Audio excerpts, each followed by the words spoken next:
이번에는 유튜브 인스타 협찬 광고에 대한 내용입니다. 유튜브에 이런 내용들이 없더라고요. 실무에 대한 내용인 줄라서 들으시면 재밌으실 거예요. 큰 크리에이터 한 명한테 광고를 맡겨야 되느냐, 작은 크리에이터 10명한테 뿌리는 게 낫느냐, 이 고민이실 텐데요. 대부분의 초보 대표님들이 후자를 선택하는 건 많이 봤습니다. 왜냐하면은 큰 크리에이터 한 명한테 맡기는 금액이 한 명한테 맡기기에는 너무 과하다라고 느끼셔서 그런 것 같은데, 작은 크리에이터는 제가 10만원 받아요 해서 10만원을 주고 실제로 협찬을 시키면 10만원의 효과도 내지 못하는 경우가 많습니다. 하지만 큰 크리에이터한테 100만원을 주고 맡기면 그 근접한 정도의 가치를 해내기는 해요. 전반적으로는 큰 크리에이터 그리고 광고 집행을 많이 해본 크리에이터일수록 영향력과 광고 단가가 일치가 되는 경향이 있기 때문에 돈을 쓴 만큼의 효과를 보고 싶다라고 하면은 큰 크리에이터 한 명한테 광고를 넣으시는 편이 낫습니다. 그리고 조회수만 잘 나오는 크리에이터인지 아니면 조회수도 잘 나오고 구독자들에 대한 영향력이 있는 크리에이터인지에 대해서도 검증이 필요합니다. 댓글 작업을 하는 사람들이 상당히 많아요. 주로 외국인 계정으로 된 무의미한 댓글들 있잖아요. 로열티가 높은 인스타그램이나 유튜브 같은 경우에는 댓글의 내용 자체도 질이 좋은 경우가 많고, 이전에 영상을 봤는데 이번 영상은 어떻다라는 피드백이라든지, 예전에 제가 언니한테서 뭘 산 적이 있는데 이번에는 어떨까요? 예전 경험과 엮어서 말을 하는 그런 댓글들이 많습니다. 두 번째로는 초보 대표님들 같은 경우는 실무 감각이 없을 때에는 이걸 그냥 내가 크리에이터한테 위임하고 광고를 시키면 끝이야, 매출 나겠지, 이렇게 생각하시는 경우가 많은데 그렇지 않습니다. 크리에이터한테 광고를 주면서 회사 내부에서도 이 광고에 맞춰서 프로모션 기획이 들어가야 되고요. 광고로 유입이 된 사람들을 가두리에 잡아놓는 전략도 필요합니다. 그 영상 올릴 때 이 영상을 보신 분들을 위한 전용 링크가 있어서 그분들한테 어떤 혜택을 주는 것이 훨씬 낫다. 광고비를 쓴 거를 뽑으시려면 그렇게 하셔야 된다. 검색 광고와 DA 광고의 차이를 알아야 되는데요. 검색 광고는 내가 어떤 특정한 물건을 살 니즈가 있으니까 검색을 한 거기 때문에 지금 당장 내가 이 사람을 결제시키기 위해서 급한 행동을 심어놓을 필요가 없어요. 웬만하면 전환이 됩니다. 하지만 이런 콘텐츠 노출이라든지 인스타그램 DA 광고라고 하는 건 디스플레이 광고죠. 이런 광고의 경우에는 그 상품을 구매할 의도가 없는 타겟한테 광고를 무작위로 노출하는 거기 때문에 물건이 마음에 들거나 관심이 생겼어도 지금 당장 구매를 어떻게든 하게 만들어야 되는 장치가 하나 더 필요합니다. 유튜브 광고도 마찬가지예요. 내가 그거를 검색해서 들어가는 경우도 있겠지만 검색하지 않았는데 평소에 맨날 보던 크리에이터가 영상을 새로 올렸기를 봤는데 마침 이게 광고 영상이었는데 내용을 듣다 보니 관심이 생긴 데서 끝나는 게 아니라 밑에 있는 더보기란에서 링크를 클릭을 해서 가입하고 결제까지 하면 그게 회사가 원하는 거잖아요. 그런 장치가 필요하다는 거죠. 설명이 길었는데 시간 제한을 걸어놓는 게 좋습니다. 그러니까 지금 사야 할 이유를 만드는 거죠. 너가 이 제품에 관심이 있는 걸 알겠어. 근데 지금 사야 돼. 이런 경우도 있습니다. 제가 예전에 코칭을 했던 대표님이 뷰티 브랜드를 하시는데 올리브영에 입점을 했다고 하는데 올리브영에 입점 한 3개월 동안 어떤 매출을 달성을 해야지 계속 입점을 갈 수 있다라고 얘기를 하시더라고요. 제가 거기 대표님이라면은 영상 PPL 브랜드들을 조금 할 것 같아요. 왜냐면 일단 올리브영 자체가 전국에 깔려 있는 거잖아요. 그리고 내가 굳이 그 상품만을 위해서 가지 않더라도 올리브영에 정말 다양하게 우리가 볼 수 있는 상품들이 많잖아요. 그러니까 올리브영에 가는 것 자체가 즐거움인 사람들이 굉장히 많고 저도 그런 편인데 그 올리브영에 안 그래도 가려고 했는데 마침 이 영상에서 지금 올리브영에서 세일을 하고 있으니까 빨리 올리브영 가서 이 제품을 확인해 보세요 라고 영상에서 말을 하면은 굳이 구매 링크를 심지 않더라도 안 그래도 올리브영 갔어야 되는데 가봐야겠다 라고 생각을 하면서 간 김에 내가 PPL이나 광고로 봤던 그 제품을 검토를 하게 되는 거죠. 근데 이거는 이제 올리브영이나 편의점이나 다이소 같은 데 납품을 할 수 있는 셀러들의 하나인 거고, 대부분의 대표님들은 그 링크를 직접적으로 줘서 온라인으로 바로바로 구매를 시키시는 거 원하기 때문에 그런 경우는 영상에서 일단 크리에이터가 언급을 하게 만들어야 됩니다. 지금 세일 기간이고 이 세일은 이 영상을 올린 날부터 일주일 뒤 몇 월 며칠까지 진행을 한다. 그러면은 이 영상 본 사람들이 캘린더 보고 아직 세일 중이네, 오늘 세일 마지막 날이네, 그래서 급해서 바로 링크를 타고 구매를 하러 들어갈 수 있겠죠. 이런 장치들이 필요합니다. 다음으로는 여러분들이 고려할 수 있는 SNS 협찬 광고의 형식인데요. 일단 인스타 협찬 리스크가 큽니다. 특히 요즘에 인스타의 협찬을 자동화해주는 사이트가 많거든요. 협찬 100건당 얼마, 30건당 얼마 이렇게 해가지고 협찬을 많이 뿌려줘가지고 이게 협찬 효과가 많을 거라고 생각을 하는데 거기에 인플루언서로서 등록을 하고 활동을 하는 사람들의 계정을 들어가 보면은 이게 실제로 조회수 존재하는 사람인가 싶을 정도로 기괴한 경우가 많아요. 댓글이 처음에 보이는 한두 개는 한국 사람 댓글인데 그 밑에 있는 댓글 20개는 싹 다 뭐 인도 사람, 중동 사람 댓글인 거예요. 댓글도 많고 좋아요도 많고 팔로워도 많고, 우와, 이 정도의 인플루언서한테 협찬하는데 막 20만 원밖에 안 들어? 라는 생각으로 이제 하게 되는데, 실제 팔로워가 거의 존재하지 않는 계정인 거예요. 유튜브 광고는 롱폼이다 보니까 숏폼에 비해서 좀 형식이 많습니다. 첫 번째로 PPL. 여러분의 브랜드가 인지도가 낮은 상태라면은 저는 처음에 PPL을 제안하는 걸 추천을 드려요. 왜냐면 크리에이터들이 광고 수익으로 돈을 버는 경우도 많지만 본인의 브랜드를 론칭한 경우가 있고요. 특정 대기업 브랜드랑 독점 계약이 된 경우도 있고요.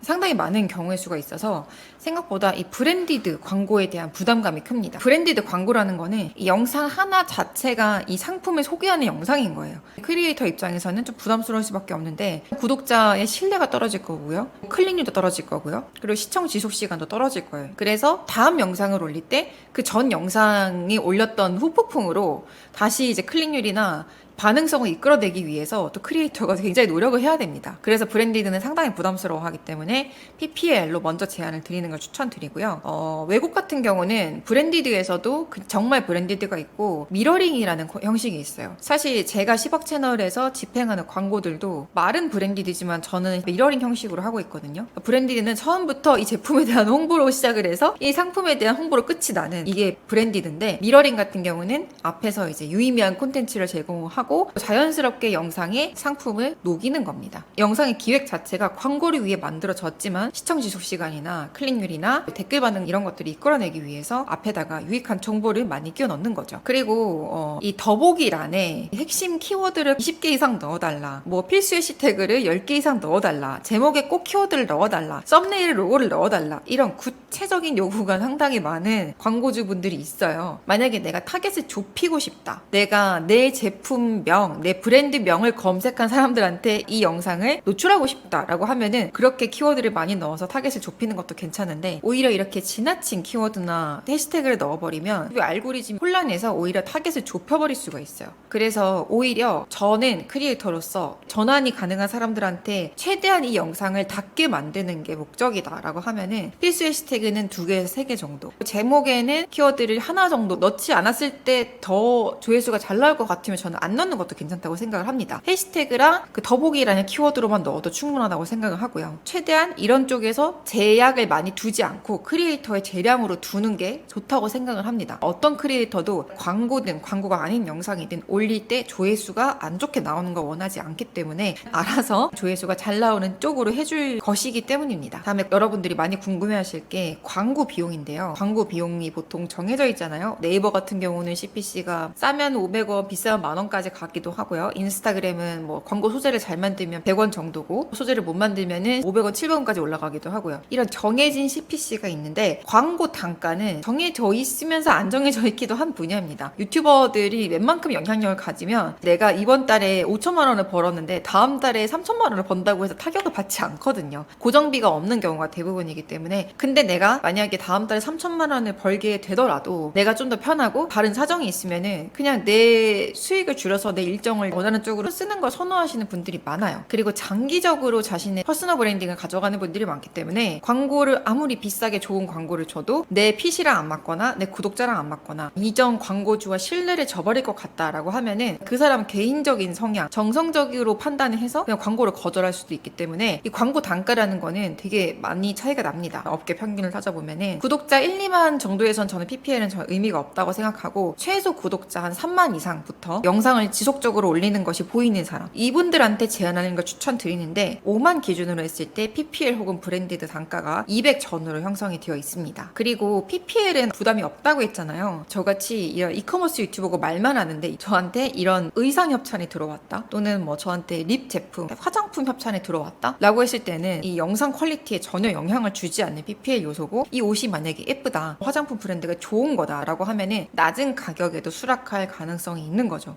몇 년 전에 장사의 신이라는 유튜버 있잖아요. 이 장신한테 어떤 물건을 잠깐 노출하는 용도의 PPL 광고를 의뢰했는데 몇 천만 원이었다고 해요. 우리가 듣기에는 이게 무슨 효과가 있겠어, 이게 몇 천만 원씩 쓸 일이야 라고 생각할 수 있는데 그 광고의 효과가 대박이 나서 실제 매출은 제가 잘 기억이 안 나는 3억에서 5억 정도가 나왔던 걸로 기억을 해요. 원가율이 높지 않은 상품이라면 엄청 남는 장사죠. 여러분들이 잘 몰라가지고 협찬 광고를 잘 안 하시는데 검증이 되고 핫하면서 고정 팬층까지 있는 유튜버들은 브랜드사 측에서 제품 제안만 핏이 맞게 잘 하면 기대하지 않은 엄청나게 큰 매출을 낼 수가 있습니다. 이거는 크리에이터의 역량도 있지만 회사 측에서 대표님이 저 유튜버한테 우리 상품 이렇게 노출해달라고 제안했을 때 괜찮을 것 같다라는 어떤 감이 와야 되거든요. 이런 감이 온다면은 여러 명한테 계속 뿌리고 하는 것보다 그냥 이분한테 제가 이런 영상을 보고 감명을 받았는데 이런 걸 노출하는 것이 어떨까요? 라고 오히려 상세하게 제안을 해서 메일을 쓰면 유튜버가 수락할 확률도 높아집니다. 자, 마지막으로 성과 측정은 어떻게 할까? 이게 가장 골치 아픈데요. 일단 인스타그램은 성과 측정을 할 수가 없습니다. 인스타그램 광고 집행이 올라간 날, 그리고 그 날로부터 알고리즘이 타는 한 3일에서 일주일 동안 다른 광고를 전부 다 끄고 매출 추이가 어떻게 되는지를 보시면 그나마 성과를 측정할 수 있겠지만 이런 행동을 하시는 대표님은 없기 때문에 평균적인 매출에서 얼마나 올라갔느냐, 평균적인 유입에서 얼마나 올라갔느냐 이 정도로밖에 측정이 안 되고요. 유튜브 같은 경우는 비틀리나 이런 트래킹이 가능한 링크를 따로 줘서 할 수 있기 때문에